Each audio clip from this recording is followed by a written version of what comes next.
Welcome to the first vlog of 2012.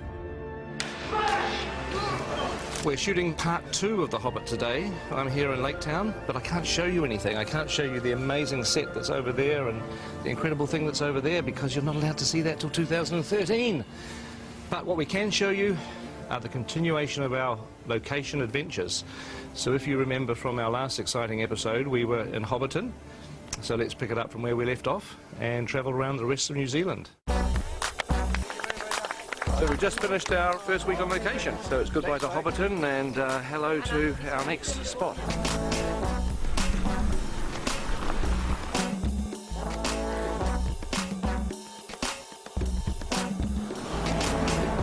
Here is the weather. In Pew Pew today, it has, of course, been raining. Yeah, welcome to Denise Bluffs, people. We brought the weather with us, which is great. We don't have the umbrellas in the movie, by the way, just in case you're wondering. No, it's the colours clash. What's kind of weird is you're on the sets in the studio and they look so real. But you come out on location, this almost looks fake because you think this can't exist. It's just weird. It's very weird. It's a trick. It's a trick. It's a trick. It's mind games. Done with mirrors. It's a very nice environment. Some nice stuff up in there. Just going to be a bit lumpy getting stuff around and building stuff on rocks and bits and pieces, but be nice. Good location. I'm just worried about the dinosaurs.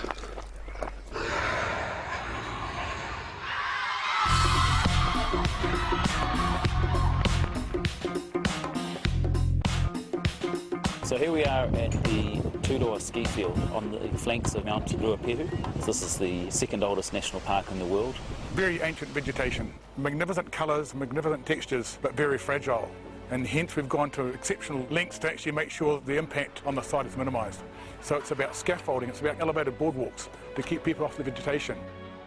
We built the world's biggest ramp, as far as I'm concerned, to get down to the thing. And everybody sort of walked out to the edge this morning and looked at it and sort of, jaws dropped and went, wow, okay.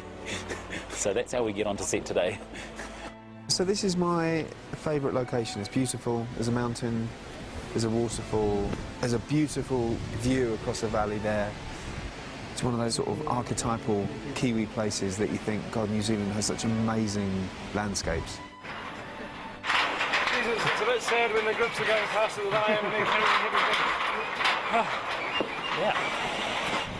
Andy Serkis jumped in the icy cold stream to chase the fish as Gollum about 12 years ago. Just over there.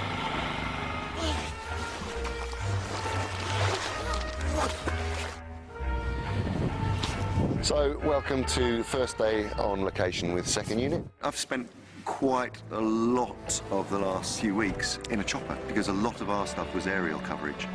We'd take off and choose our line and choose the way that we were going to shoot it and how we were going to reveal the landscapes.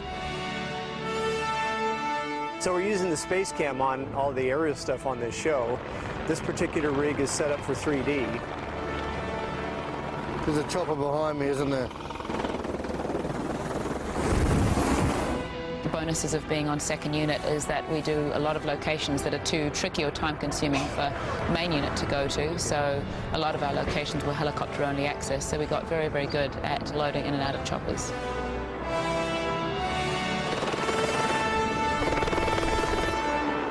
So you've got literally 2 units that are now crisscrossing the country, both the North and South Islands. About halfway through our location shoot, first and second units met up, and it happened to be exactly halfway through the entire shoot, day 127, and we commemorated that with a hoodie, a halfway hoodie. But it's 127 days and it's 2 films. Now, I've got a 133-day Lord of the Rings jumper, which was for 3 films. Yes. So 133 days for 3 films and 127 days for 2 films. Yes, easily explained. How? Well, we're all 10 years older, so we're going a little slower. That's true.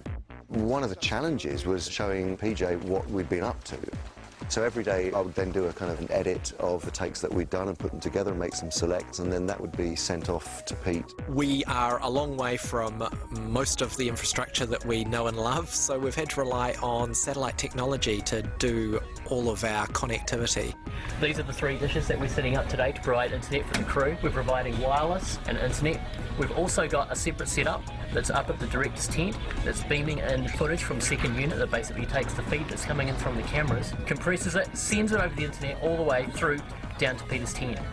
So far, we've probably used about 6 kilometres of cable on the job. I'm not sure where it's all gone, but we keep on ordering more of it.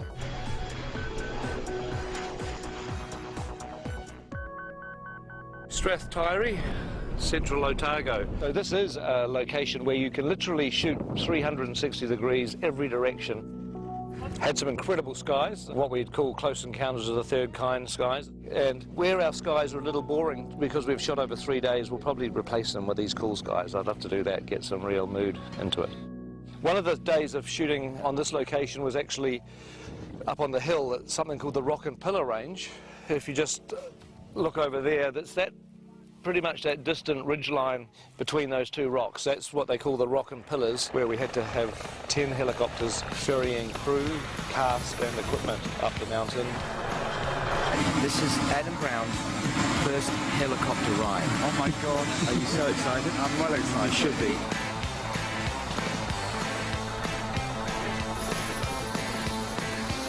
Yes. In! Oh, he's in! He's in! No, no! And action! Amazing! So we're picking up at the end of our location shooting here at Strathtyre and going to Queenstown.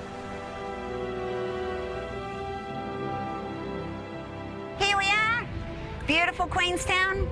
We're just at the base outside the Earnslow Burn, which is the most spectacular shooting location I think we've been to yet. We're shortly going to do a rendition of The Hills Are Alive with the Sound of Music, starting with Mark Gabbardy's over there. So he's getting into his Maria position. There he is.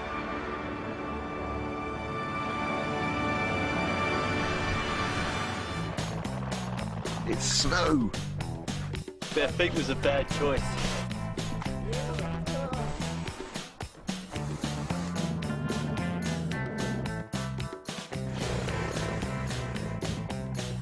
And we've been to Paradise before. That's where we shot a few scenes of Fellowship of the Ring, mainly, back in 1999. Lothlorien Forest, Boromir's death. The great thing about this job, you get to see beautiful, beautiful places like this. So you don't have to feel sorry for actors that are leaving home for 7.5 weeks. We're very, very well looked after. The catering on this movie has been sensational. The numbers we were doing on location were between 300 and 400 until we got to Twizel. Then we were doing 570, 580 because we had quite a few extras there as well. We cook 100 at least kilos of meat every day. One of the guys worked out that we'd been through a ton of oranges already.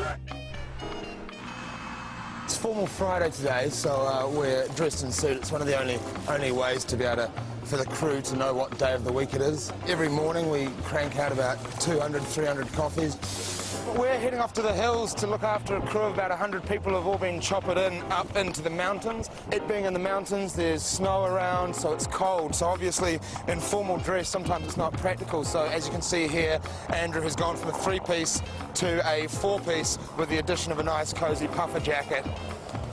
Because you can't always look good, sometimes you have to be sensible.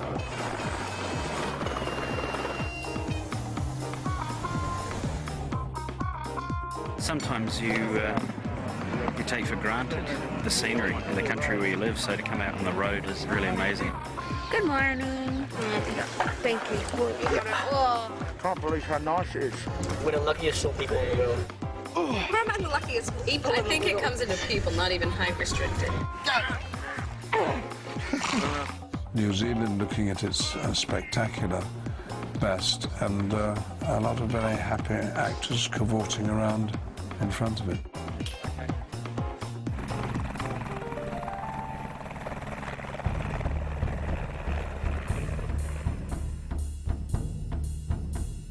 Braemar Station was pretty difficult working conditions for the cast and the crew because the tussock and the ground's very uneven. This is Matagauri, a New Zealand native kind of thorn bush, which is everywhere that you ever want to walk You can't just parade through the tussocks and the rocks and the pebbles without looking. You suddenly realise that being out of doors in Middle-earth can be a difficult business, particularly when there's a pack of orcs or wargs. Dancers with wargs. Heavenly wargs? The boy who cried warg. Aliens versus wargs? I was a teenage warg.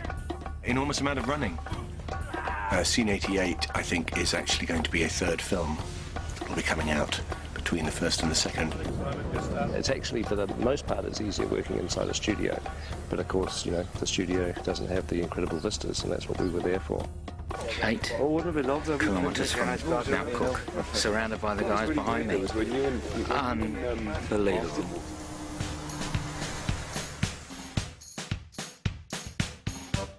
This is the Pelorus Bridge over the Pelorus River where we are shooting today. I think my favourite day on set, unquestionably, was floating down the Pelorus River in barrels. Finally going to put our dwarves in barrels. It actually looks like fun. I'd do it myself if I wasn't busy doing other things. Oh my God! Today we're swinging over the river. We've got some dwarves coming down in barrels. Keep going, everybody. That's good.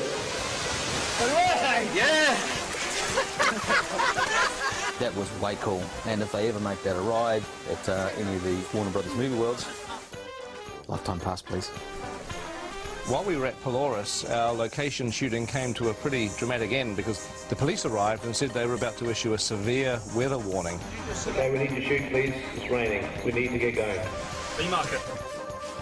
And I've never seen a crew pack up their gear so quickly. The very next day, everywhere where we were standing, where our equipment was, our cameras, our actors, the director was under floodwater. It was incredibly dramatic. The rise in the river level was like 20, 30 feet. And that's location. Yes. Done.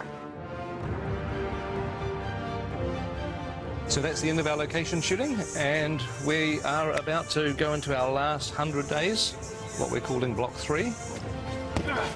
And look forward to talking to you again very, very soon.